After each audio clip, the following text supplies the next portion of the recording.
Okay, so I'm Jonathan Odom from the Fusion 360 team. I'm a community manager, and one of the things I do every year is design, develop, and manufacture a consumer product for the factory experience, something we do at live shows. Today, I'm with Jason Rodriguez from 3Dconnexion, and I'm demonstrating the SpaceMouse Enterprise, CadMouse, and their keyboard. So, Jason, maybe tell us a little about yourself and 3Dconnexion. Sure, that's right, Jonathan. Thank you for inviting me, by the way. Yeah, so my name is Jason Rodriguez. I'm a product manager over at 3Dconnexion, and we are a hardware software company that designs and builds products to support the CAD, CAM, CAE, AEC, BIM, DCC industries, and also film as well. And we design products that allow users to navigate efficiently and effectively in 3D environments and also 2D environments. And what you're looking at right there, that's our flagship product, the SpaceMouse Enterprise. And this product works in tandem with our software integrations that we have with products like Fusion 360. And it allows the user unparalleled control over the XYZ axis, 6 degrees of freedom, several different navigation modes, tons of features, which we'll totally get into as we run through your demo and see what kind of powerful things we can do with Fusion.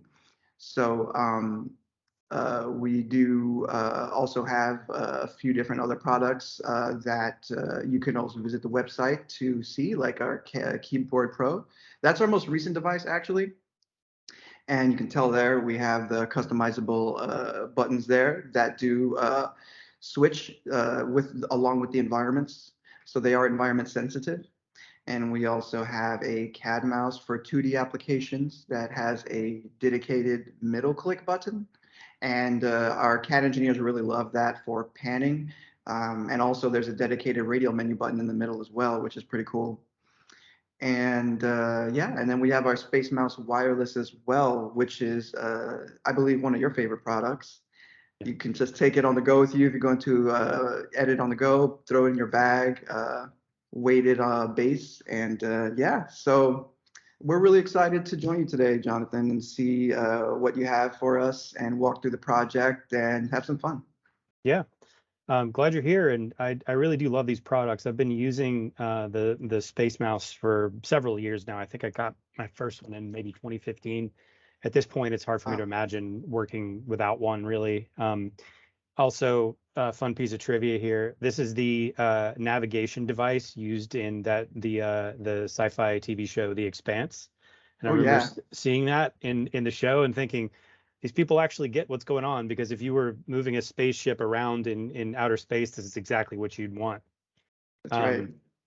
Yeah, so I could tell you a little bit about the project we're going to be working on today.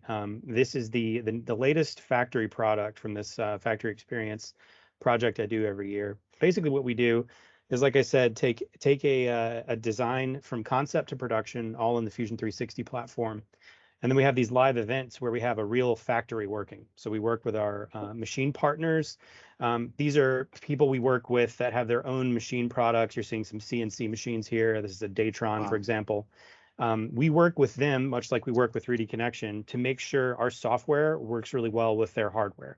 Nice. So we get to demonstrate all this stuff.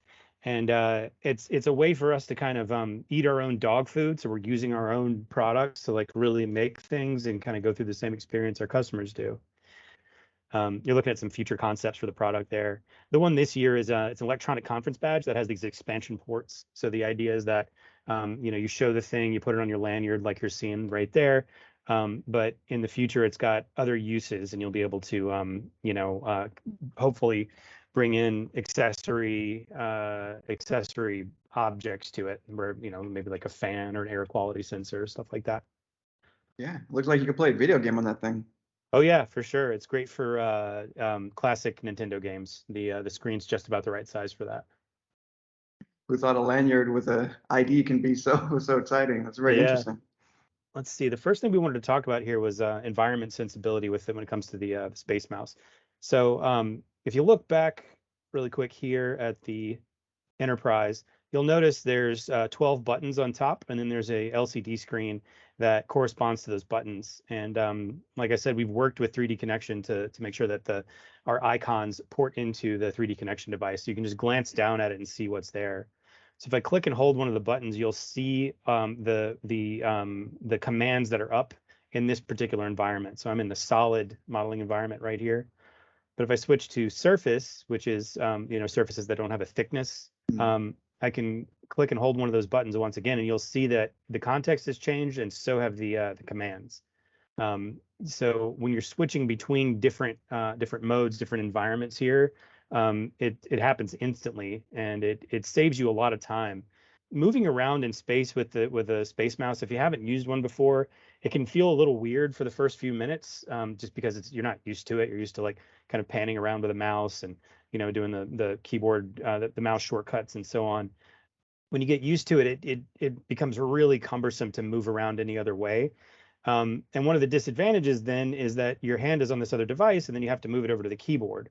But if you have a SpaceMouse Enterprise, all those keys are at your fingertips. So literally your index finger is right on I'll click and hold that so you see which one it is, but it's on the create sketch command, which is usually the first command you use. My understanding is that the 3Dconnexion folks have been working with us to make sure that the commands we have up here that are by default correspond to the ones that are on the device, and that those are kind of logically the most likely sequence of steps you would do. Yeah, that's right, Jonathan. Our team definitely works very closely with our integration partners, and Fusion team has done a really fantastic job with their implementation of our SDK. And in this case, as you were demonstrating, when you hold down any button, even just for a moment, it does pop up an automatic heads-up display. And especially showcasing the power of Fusion, that when you're switching these different environments, you could essentially go through an entire workflow in Fusion without even switching to a different product, which I think is really cool. And Fusion is right in line with our 3Dconnexion devices are also in parallel with that, where we dynamically change environments to match the workflow with standard button assignment that we've worked with the Fusion team, and they've worked with their customers. You guys know your customers very well. And so we have a solid standard default command set. So when users are, whether they're new to Fusion or they're new to SpaceMouse, they're greeted with this familiar standard set of features where they can jump right in and get productive and get familiarized with this workflow. And like you were saying, if they're forgetting a particular, oh, what did I sign for that button, or what's there, all you have to do is just hold down any of the buttons for a moment, and you're greeted with the heads-up display that gives you that reminder. And so what we're seeing right here is our button assignments in the 3DXware user interface. And so here, if you click on any one of these 12 programmable buttons, you're greeted with, you can either go into the folder that says Fusion, or like what you're doing right there with the fuzzy search, you just start typing the first few letters of the command, and it's just that easy. And all of a sudden, it's assigned. The icon is there, the command is there, and you can also assign macros as well if you're feeling adventurous. The thing about it that's also unique from other products that might have some customization is that what you're doing here is a direct command assignment. I'll just swap back and forth here for a second, but you'll notice that in that settings menu right there, this has changed as well. So when I change an environment here and then bring up the button settings on, you saw it change there just now. So if I go surface and then go here quickly enough, you should see this change to the surface tools. That's right. So you can still, so if you had a previous assignment with your F keys, and you're used to doing that, you've been doing that for a long time, you don't actually have to kind of acclimate or accommodate these assignments. You can still use your F keys as you always have, and these assignments are just direct commands, so they're fast and they don't interfere with your current macros. Yeah, it's super cool. Just saves a ton of time in the long run. We do have some navigation modes, and we'll be exploring primarily what we call object mode for the purposes of this demo for the most part, I believe. But the interesting part is that when you do use Fusion along with 3Dconnexion SpaceMouse, what you'll be greeted with are not just one, but several navigation modes. And this is really exciting. And this is something that is very powerful because it changes the paradigm and how you are able to evaluate your environment. So right there, by default, is the mode that most people will jump in and instantly find value with, which is our object mode. Mhm. And essentially, this mode's like reaching into the screen and holding the model in your hand. You push the SpaceMouse left, the cap will, when you move the cap left, the model moves left. You push right, it moves right. So it's very intuitive. It's not something that people will have too much trouble jumping into. I think for the most part, people, the learning curve they would have is realizing that they don't need to involve their keyboard or their mouse to do these things. Because you can control the XYZ axis simultaneously, which is immensely powerful. We also have target camera mode and also camera mode. So camera mode essentially is when you're using the controller cap as if it's a camera. So you push into the scene and the camera moves forward into the scene. You push left, the camera moves left, lift it up, the camera moves up. So you're entering the scene as if you're walking around it. And so that is also very helpful, especially if you have like a product demonstration or something like that. And you can take it a step further with the final camera mode that we have in Fusion, which we call target camera mode.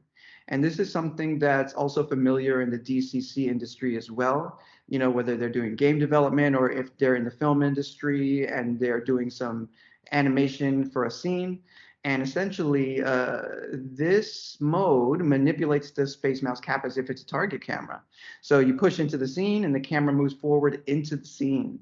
So you push the camera left and it moves left, but the scene moves to the right. So when you're rotating the cap in any direction, you'll orbit around the target point. This is something that you can't really find in any other product as far as navigation. I mean, like the control is really, really powerful and it really gives a lot of options to the user. And more importantly than that, it gives the design understanding. Yeah. And so this is something that we'll just see for ourselves as we walk through this workflow. Yeah. Interesting. There's this kind of free-form navigation you're doing all the time when you've got a SpaceMouse, right? So if you're working with with just a mouse, right? Right now I've got an unconstrained orbit going on. You can do a constrained orbit with that, which is something you probably do a little bit more for animation, that kind of thing. Right. You've got a constantly unconstrained orbit happening with the SpaceMouse. But as any designer knows, when you're working with a project like this, you do need to get orthographic views sometimes. So I've got my setup here set to perspective with ortho faces. Because there's a lot of cases where you need to see something as an orthographic projection as opposed to perspective, like you're looking at the top or the side or so on.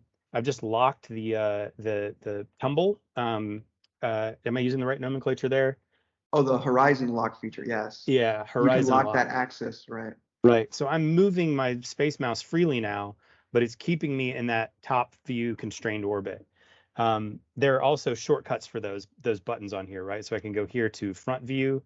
And again, that's going to be an orthographic view because of my setting I've got here. And then I could go to the right, same thing. Now you'll notice when you look at this thing closely, this is an injection molded part. And injection molded parts have to have draft angles. If you look closely at any injection molded device, there's never really a right angle on anything. It's always out by about 1 or 2 degrees, depending on some of like material parameters and so on. So what that means is you sometimes need so I've just unconstrained my orbit there. You sometimes need to get a view of these things that are not exactly orthographic, but you do need to be looking at that face head on. Now, I can go here back to orthographic view, right? So everything I'm going to see is orthographic.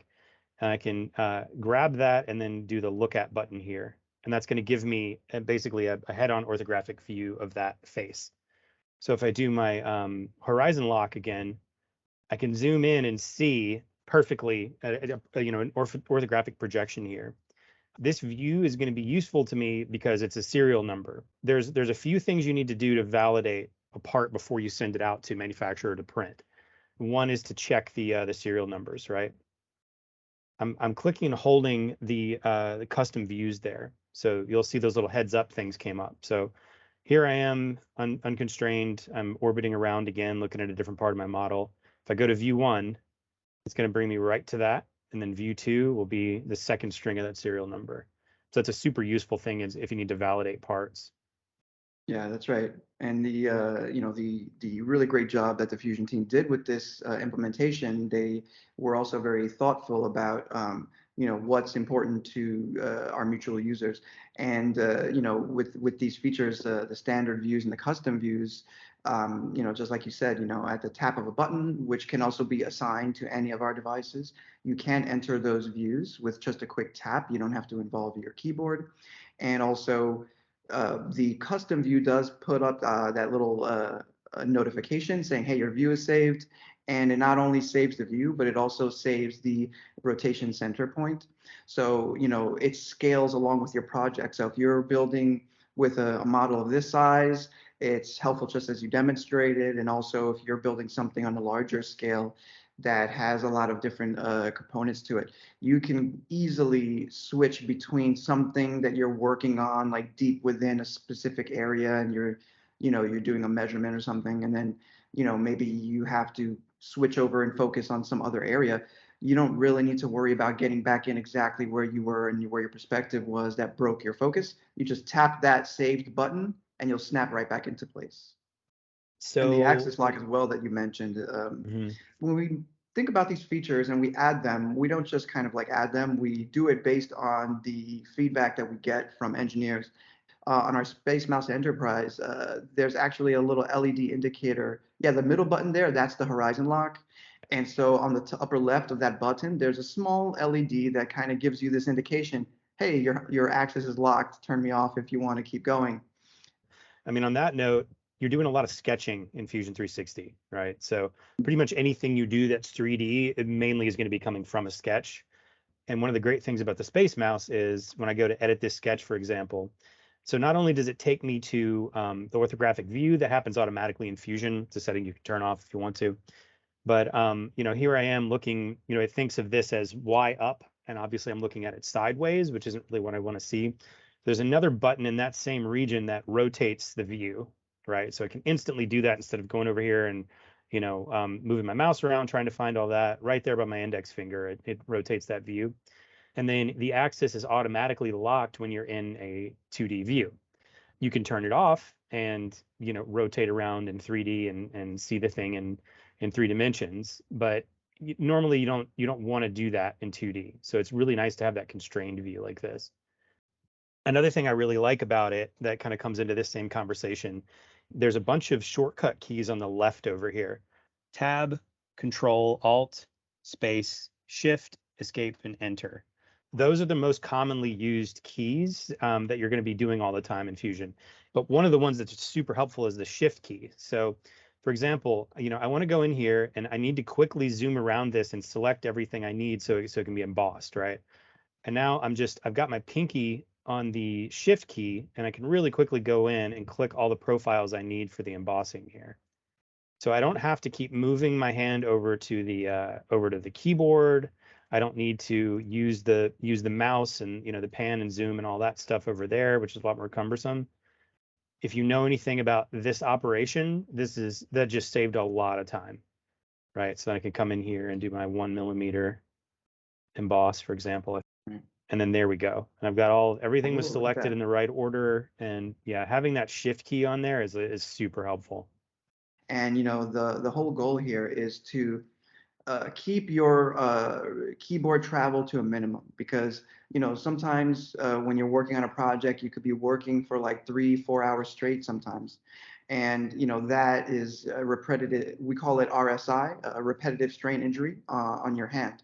And so our devices are ergonomically designed to relieve that stress and also minimize the amount of stress that you're putting on your hand when you're navigating, and also to keep everything in one place. You're able to execute your commands while you're navigating. And I think this is one of the biggest things that people initially it's counterintuitive to them because they're so used to having to enter an orbit mode or enter XYZ mode.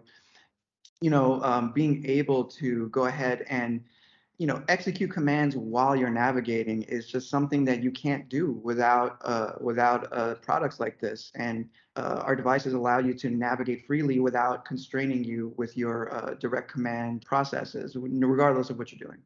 Yeah. And there's the CadMouse too. I mean, to be honest with you, I didn't actually, before you sent me this stuff, Jason, I didn't use a mouse. I used a trackpad. There's a feature on this mouse that at first glance you look at this and you think, oh, that's like another kind of scroll thing. It's one of those quick scroll up and down on a web browser thing or whatever. But then you go into Fusion and then you realize that it's a quick zoom. So you can point the mouse anywhere and it'll zoom you in just to where the cursor is. That in conjunction with a SpaceMouse is pretty remarkable. If you do a good bit of 3D modeling, you know how time consuming and awkward it can be to do what I'm doing here, which is just to move around in a model and like get to where you need to go. The combination of these two things is it's kind of amazing how quickly you can get in there. And it isn't just a matter of convenience. Like I'm thinking about this product when I was working on it. You'll notice here there's all these little opportunities for collision, right? Like this object here is colliding with this one. That's a major problem. If this part right here was actually populated and I had those parts printed, I could potentially have a major problem with my production here. But being able to quickly get around in here, turn all this stuff on, and just kind of get into the weeds and see where all these electronic components, how they relate to the 3D printed components, the injection molded components, all that stuff, to be able to move around in this design so effortlessly, it potentially has a big impact on your business in the end, not just the convenience of getting around in a model. The algorithmic and mathematic accuracy for this navigation is flawless.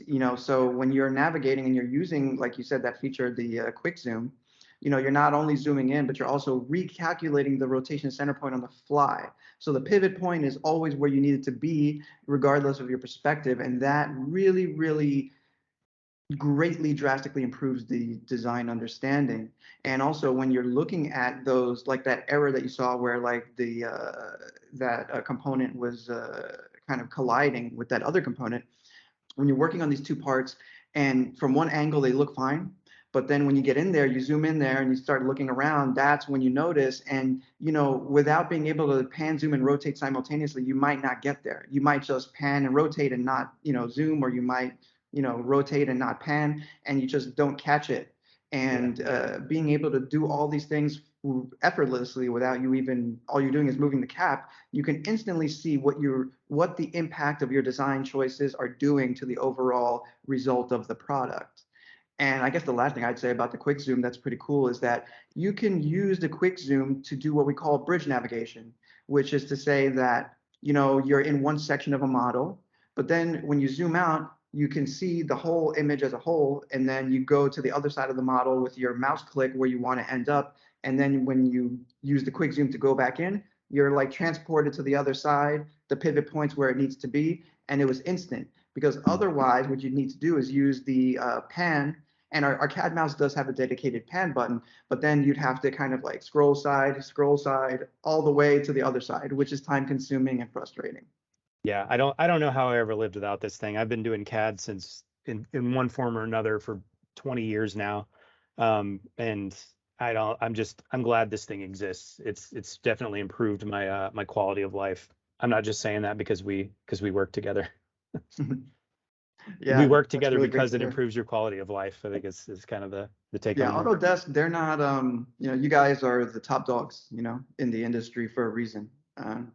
And it's the reason why we're doing these kind of videos, and it really shows the dedication that the Fusion team and Autodesk as a company and 3Dconnexion is. We also believe that this is something that we want to share with everyone so that they can understand the value and what they can do and the power and efficiency of using a product like this with devices like ours, and why it makes sense. Because with 3Dconnexion devices, without holding it in your hand, sometimes it's hard to understand how powerful it is, and what it frees you up to do, and the context of of all of that. So being able to walk through this, I think would be really helpful for everyone.